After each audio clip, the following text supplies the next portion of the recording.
All right, good afternoon, everyone. Welcome to CFO Focus. I'm Ravi Kumar, partner West Region Market Leader at Connor Group, where we advise the world's top high growth and industry leading companies on their most pressing financial and operational challenges. Really excited for the continuation of our discussion that we started at the NASDAQ Entrepreneurial Center last month in San Francisco. With me today is my co-host, which has been on on numerous CFO Focus events previously, Laura Moreno-Lucas. Laura, would you like to do a quick introduction? Hi, yeah, good to see you. As mentioned, I was also at many CFO focuses across California, and most recently had the pleasure to be at the one in San Francisco. And I'm with Latitude Ventures. We're a $100 million venture fund that exclusively invests in early stage companies here in the US. So I'm really excited to be here. And prior to Latitude, I was at NASDAQ. So had the opportunity to visit some old colleagues while we hosted our CFO event there. Awesome. Thank you, Laura. And I think Laura and I won Best Dressed at that event, which gave us the honor of hosting this event. So here we are today. With us for this engaging panelist discussion is Jamie Cohen, CFO of Alto Pharmacy, and Mike Bufano, CFO of League One Volleyball. Jamie, would you like to go first and give a quick introduction? Sure. Great to be here. Thanks, and great to see you both, Ravi and Laura. Jamie Cohen, I'm CFO at Alto Pharmacy. We are a full-service tech-enabled pharmacy. So we do, fill medications for patients, but we've also built a software platform that provides a significant amount of automation, a patient app, and have really kind of connected the ecosystem within pharmacy. Prior to this, I was at Vacasa, a short-term vacation rental tech-enabled company for a couple years, took that public in 2021. And then prior to that, spent about 10 years at AMG, which was originally Home Advisor and then ultimately became AMG and went public in 2017. So great to be here. Awesome. Thank you, Jamie. Mike, we'll kick it over to you. All right. Thanks, Ravi. It's good to see everybody again. Excited to be here. So as Ravi said, I'm the CFO at League One Volleyball. I'm also the president of our youth club business. League One Volleyball has two businesses. We are the biggest owner and operator of youth volleyball clubs in the US with 49 clubs as of today. And after the Olympics this year, we're starting a women's professional volleyball league. So 9 of the 12 Olympians are going to be playing in our league next year. We're pretty excited about it. And 4 of those actually played in our clubs when they were teenagers. So it's a pretty exciting full circle thing. And before League One Volleyball, I spent some time at PepsiCo. I was the CFO at Panera Bread for a long time. And then I helped take Allbirds public in 2021. Awesome. Thanks, Mike. Well, as a father of 4 and those playing travel sports, I understand the commitment of all those parents driving all over, the county and the state and sometimes multiple states to take their kids to events, and travel volleyball is, no joke. So thank you for furthering the game, and really excited to watch the Olympics this summer and some professional volleyball going after. Sounds great. Thanks, Ravi. Awesome. Well, we've got only a limited amount of time today, so what we're going to do is just rapid fire some questions. We'll pay homage to Jane Wells and her style of interviewing when we had our event in San Francisco. So we're going to kick things off maybe with a quick question to Jamie. I think Jane asked a question in San Francisco of what keeps you up at night, and maybe I'll tweak that and ask, what's a recent war story on an example that you have in your role at Alto? Yeah, I guess there's kind of 2. One is that when I had joined, and then shortly thereafter, I was given the gift of marketing and overseeing enterprise partnerships. Because I was opinionated on those topics after working very closely, with folks in my past. So that's been a fun, new challenge to oversee those and have that ownership.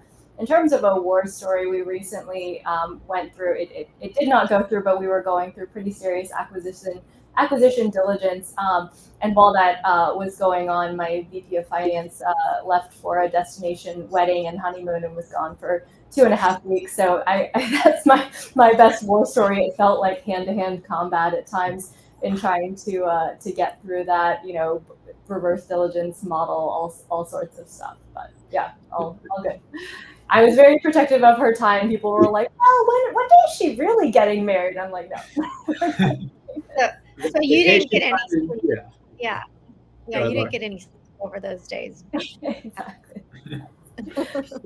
Downtime's important. Just when not at crunch time situations like that. So definitely can understand.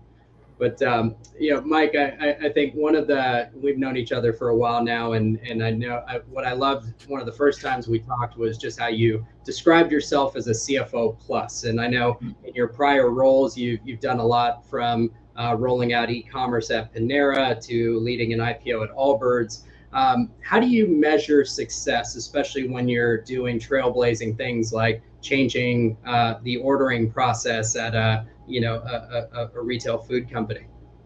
Yeah, it's a great question, Ravi. And when I think about like measuring success, like the real like CFO-y answer would be, oh, we have a very precise model and we measure the ROI by day and we know exactly what's going on. And it's never that easy, right? It's never that easy for any business. And there's a quote about like, for every bad idea we had a beautiful Excel model behind it that told us it was probably a good idea. So what I try to focus on is ranges of outcomes, right? So, realistically, what is likely to happen in a project and what are the upsides behind it and what are the downsides behind it? And then try to give yourself an acceptable range of outcomes. In my career, I spent a lot of time working in multi-unit businesses. And what I love about those businesses is you can try something in 1 or 2 units and kind of make it, iterate on it, figure it out, see if it can work. And then you can bring that, down again to all the different units and build out the model in a little bit more detail. So huge believer in that. But then the last thing I would say is I think part of the reason I've ended up working with founders for the last like 10 plus years of my life is sometimes you got to take a leap of faith. Like your example of Panera, like it wasn't, an obvious thing to do that would pay back, but we knew we were right about what our customer experience would be. And as the CFO, you have to be comfortable with a little bit of that ambiguity and give the company enough room to take risks like that and take those leaps of faith. No, that's awesome, Mike. I know I probably used your e-commerce online ordering tool at Panera quite a bit, especially when I was in Southern California. Jamie, flipping back to you, I recently hosted an event where we had a sports and business panel. I know you're a marathon runner and an athlete in your own right. Kind of a question out of left field. What parallels do you draw between marathon running and being a CFO of a high growth company? Yeah. So I'm not a marathon runner. I'm a runner. I run about 50, 60 miles a week on a treadmill in a very contained environment. But it's a marathon from my standpoint. So yeah. I think look, I am very habit oriented, right? And I have like schedules that I follow. I wake up at like 4:15 in the morning to like carve out the time for myself. And I think that is, it's a discipline. And I think, that is paralleled in work. There's a discipline, there's a cadence, especially in finance, there's a very regular cadence that you follow, within the months and the quarters and the years around the various cycles. But I also think, there's always a wrench that's thrown into things, like you get injured or you go on vacation or something, and how do you adapt, right? And how do you make sure that you're still cognizant of like your long-term goals and what you're trying to achieve, but also give yourself that time and space to take a vacation or let your body heal or, adapt to new circumstances and new projects, new priorities. So Ravi, I'm going to jump in and big plus one of what Jamie said, because I am a marathoner, and you can tell that because I put a marathon poster directly behind me in my background, so people will ask me about it. Because why run a marathon if you can't tell people about it? But she's totally right, because like distance running or training for anything, it's about process, right? And you build a good process and you kind of stick to the plan and you deal with it when things kind of go wrong. And sometimes you have to accept that you could have a really good process and still have a bad outcome. Can't control the weather the day of the race. You can't control if you cramp up. All of that stuff ultimately kind of matters. And I would just say for me, having a regular exercise routine for me makes me a lot more productive during the day. I think my mental health is a lot better when I get that going, get the endorphin rush, I get the stress out, I get the nervous energy out. And I think when you're leading an organization, you have to be aware of like your mental and emotional health, and everybody feeds off that. So that's part of the great thing for exercise for me. And I know Jamie and I shared some stories about that when we were together in San Francisco. It really helps. No, I love that. And we're at that, comment, we are at our first commercial break. So we'll get a word from one of our sponsors, and then we will resume the discussion.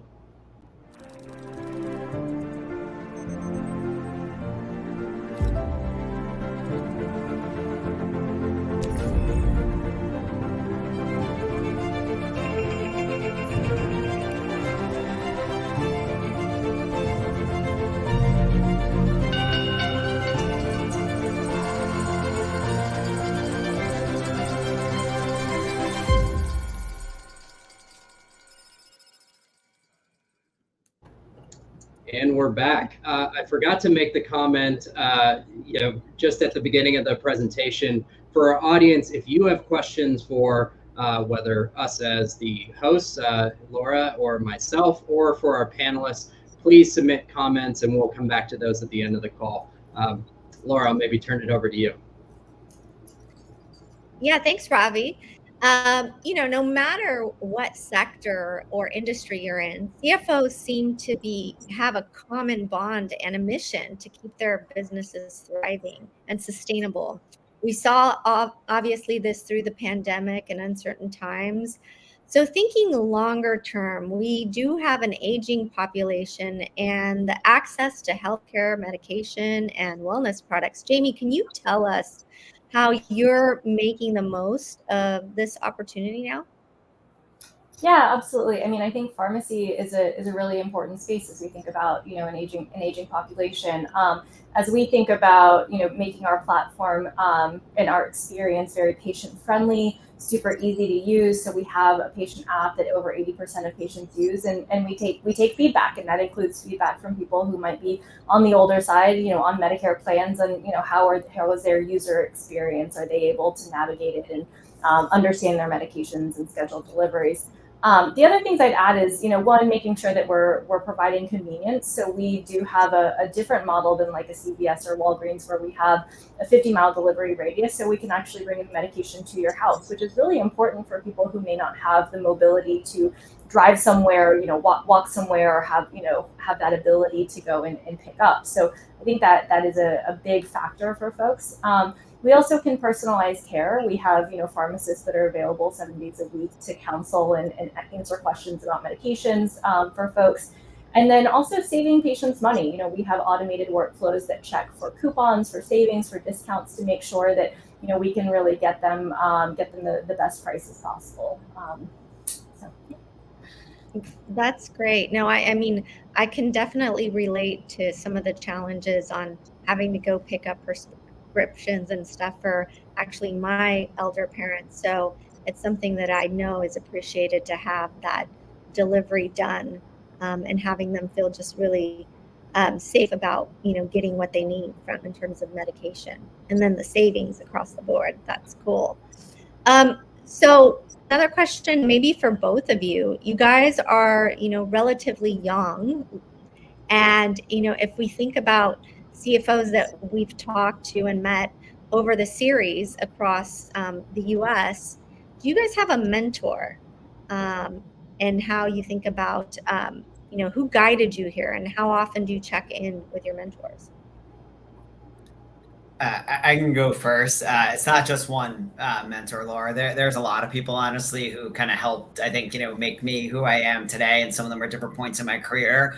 I will call out one, though, who I probably kind of trust the most of anybody. It's a gentleman named Bill Morton, who had been the CFO at Panera. Then he'd been the CEO for a while, served on our board. And, when I got the opportunity, the CFO before me left relatively suddenly. And I was like sort of the interim, and I wasn't quite sure if I was gonna get the job or not. And I just turned 40, and we're in the middle of this big transformation. And several times during that process, Bill pulled me aside and gave me really candid feedback and advice.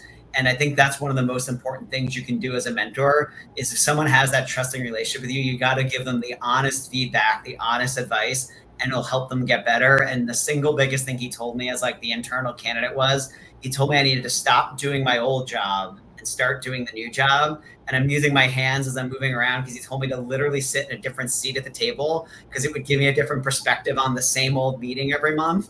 And it sounds so hokey, but it actually made a real difference in how I thought about like how that meeting should operate and what my role in it was. And that's like one example of the many things like Bill taught me like over the years. And I still call it when I need advice or perspective on something. Yeah, That's I would. so Okay, sorry. No, that's so great. You know what I was going to a follow-up question there is that, when somebody gives you that type of feedback, how, and if it's, constructive, or also sometimes challenging for you to take that feedback when it's harder, how do you handle that? Like when it's pretty critical?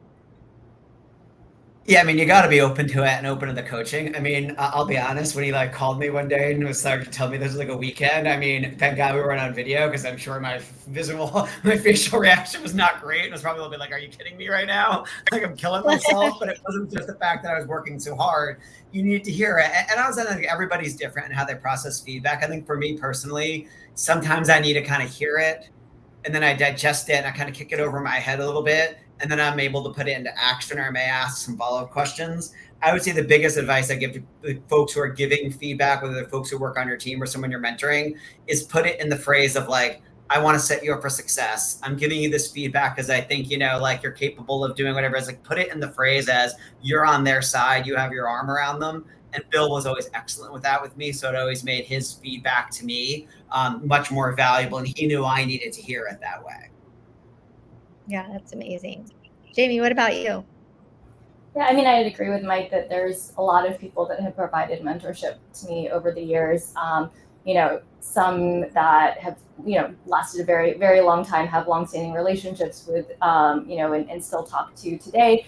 And some more frequent than others. And I guess, one thing I always say is that, for me, mentorship is not this like very arduous like commitment process. It can be like a coffee, one conversation, or it can be more than that. And I was going through a leadership development thing back when I was living in Denver, and a woman spoke who was just an extremely successful woman and had been in the private sector for a long time, and then ultimately was also serving for John Hickenlooper in the kind of economic development space. And she spoke at our thing, and I just went up to her afterwards. I was like, I think you're amazing. Will you have coffee with me? And, and she's like, yeah, absolutely. And so, we went and we had coffee, and then we catch up and grab a glass of wine every once in a while. And she's still somebody that, I touch base with. But I didn't go into it intending to be like, oh, this is a mentorship relationship, and we're going to meet, every month, and I'm going to come prepared with, documents. Like it was much more casual and informal.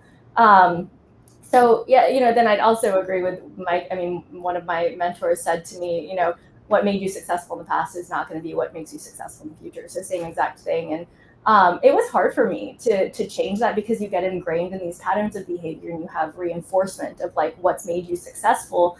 And it's almost, it's safe. It's the safe space to be doing, right? For me, when I moved from my role in at ENG to Vakahasa, I actually I told them I wanted a Mac instead of a PC because I wanted to really get myself out of Excel. And so I actually put like a physical, impediment to me because I can try to like stay out, but when you have the capability and you can like go in and mess with files, and so I was like, I'm just gonna put this in place and like kind of tie my own hands, and it actually was extremely effective. People who hear me say that, they're like, oh my God, you gave up. How could you do that? That's awesome. But now can you go back? Can you go like now you can go? I feel, I don't know. I was like a keyboard shortcut expert, and I think I've probably lost that, just like I lost my piano playing skills from when I was a kid. Like a different language, honestly. Totally. That is so funny. One quick question before we go to break. Do you guys have executive coaches? I don't. Now, again, I'm lucky to have like a network of even like my current firm, like our co-founders, two of our co-founders are like deeply invested in everyone's kind of personal success. And we have a lot of infrastructure around that. And for a young company at League One, it's one of the things I really appreciate about Peter and Caitlin. They really invest in that. So I don't have one right now. I had one for 3 or so years, who was amazing. Her name is Sue Halbronner, and highly recommend her. She's she's an incredible coach, and I think she really helped me in a critical time for my kind of development. And now, she's somebody that I know I can touch base with, if there's something that I need that input and advice, but I also have that mentorship circle now, that I've built over time. So I think it's situational, and it kind of depends on what you're going through. And when you're going through some sort of big transition or, kind of step up or something, I do think that having somebody that's a coach that can help you on some of those things and is a good investment. Amazing. Well, let's take another break and now hear from our sponsors.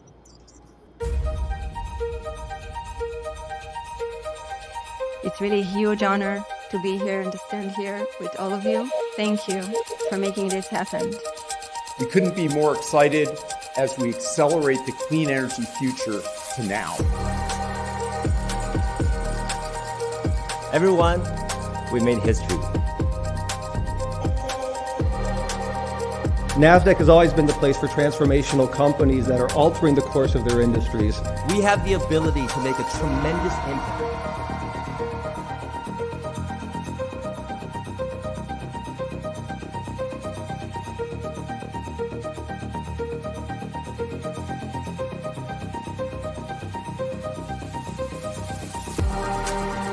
I'm thrilled to be with all of you today to start GE Healthcare's first day of trading at NASDAQ. Today's listing is the beginning of a new chapter as a public company.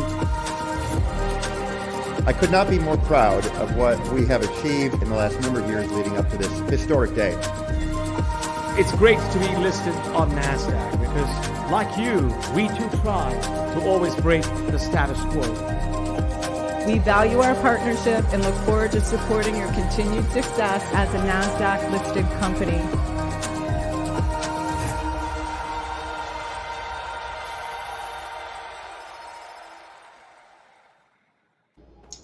All right, and we're back. Well, we have some comments coming in from the audience, and Laura and I are going to switch to a lightning round to keep things spicy and fresh. So understanding that we're in a tight venture capital environment, maybe a question for both Mike and Jamie.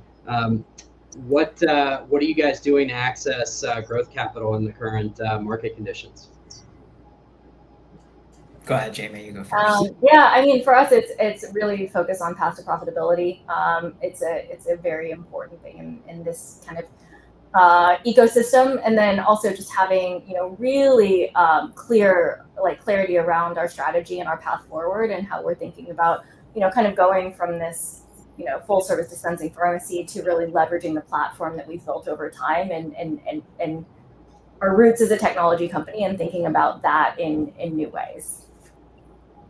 Yeah, I would just add to that. I think the idea that it really is you have to put up the results and have the track record of performance is the first thing that's going to give you the best access. And then in terms of talking to different types of investors, you want to make sure that there's mission alignment, there's purpose alignment. These are you are entering into a long-term relationship with the people who are about to write you a check. You have to make sure that really fits and they understand what your vision as a management team is for the company and where you want to take them. And then the other thing is, honestly, I think a lot about this in my role, but I also listen to a bunch of smart people. There are current investors, people in my network, folks on our board who are always bringing new ideas. I try to have this sort of the best idea wins mentality when it comes to thinking about how you want to have the capital to be able to grow your business. I love it. Laura, you want to take the next one? Yeah, so moving totally away from how to access capital, some of the things that you guys have learned that you could probably tell your, maybe tell your 25-year-old self in your career, looking back. It's easy to say, but stay cool and measure during the highs and the lows. Don't let the highs get you too excited. Don't let the lows get you too down, and just know that there is this kind of wave and roller coaster, and that's just how things, ebb and flow. And then for me, I think it's confidence, be confident in what I bring to the table. I think something that I've had to developed a lot of over the years, being, a minority woman in finance. It can be intimidating. You're typically surrounded by a lot of people that don't look like me. So I think just, having the confidence that I have now, if I had that at, 25, I think I would have operated from just a different point, kind of perspective. And how did you build that confidence, or what's one thing that you think that people can take away in terms of helping them build confidence? For me, it was kind of the evidence in front of me of being successful over time, learning, making mistakes, and then learning from those mistakes and being willing to fail. And I think with age comes wisdom, right? So just the more experiences that you have, I think the more you have to draw on, and you have those kind of rounds of seeing things that you've seen in the past, and so you're that much more confident in making those decisions on a go forward basis. Yeah, I would have two for my 25-year-old self. They're kind of somewhat related. The first would be go to therapy. I waited a little bit longer, which is some form of executive coaching sometimes, but it's good for everybody and it helped me work through a lot of stuff on my end. And I think the second thing is, I think a lot early in my career, I had a sense of imposter syndrome. I think that's a very natural thing for people to go through.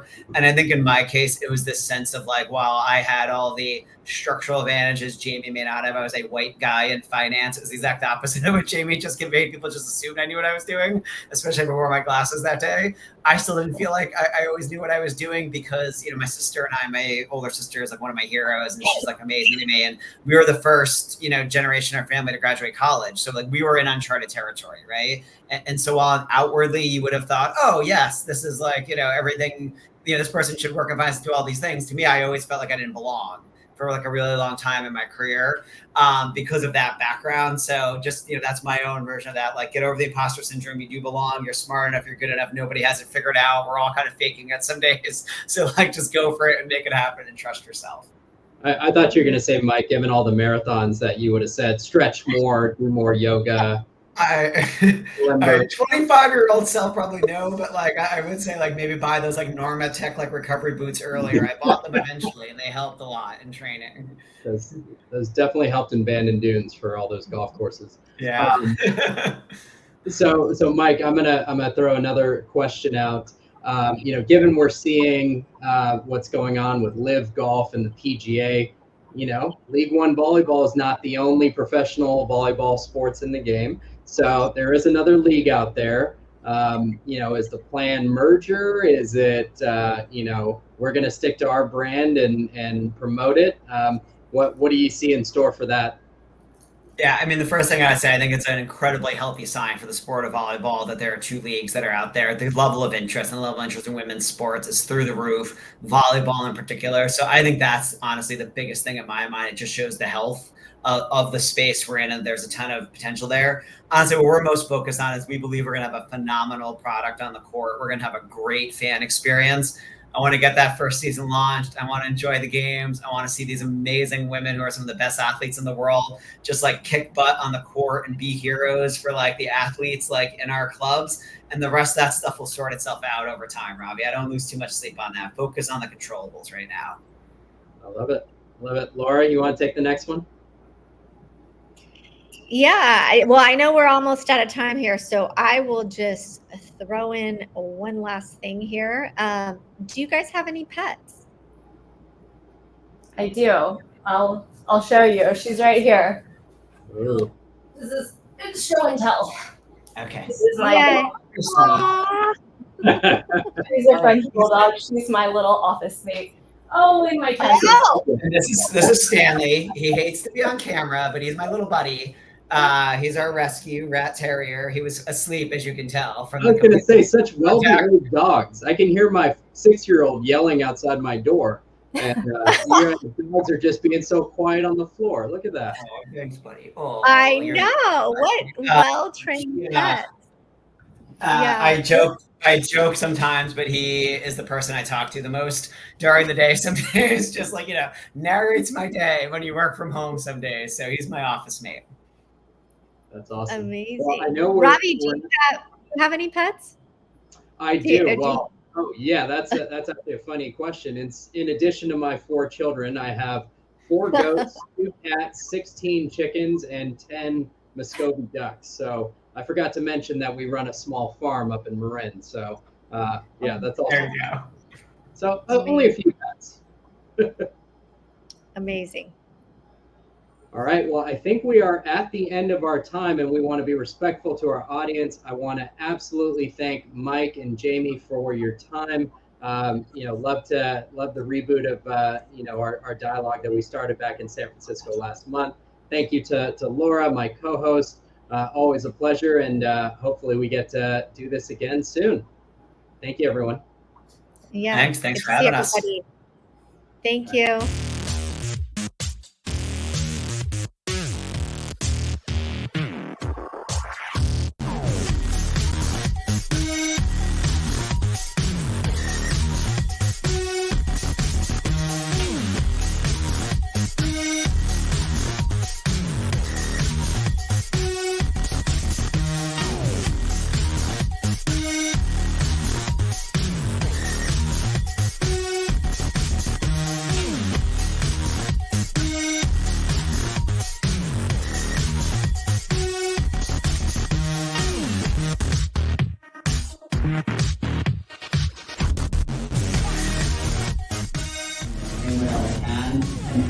Nobody would stop.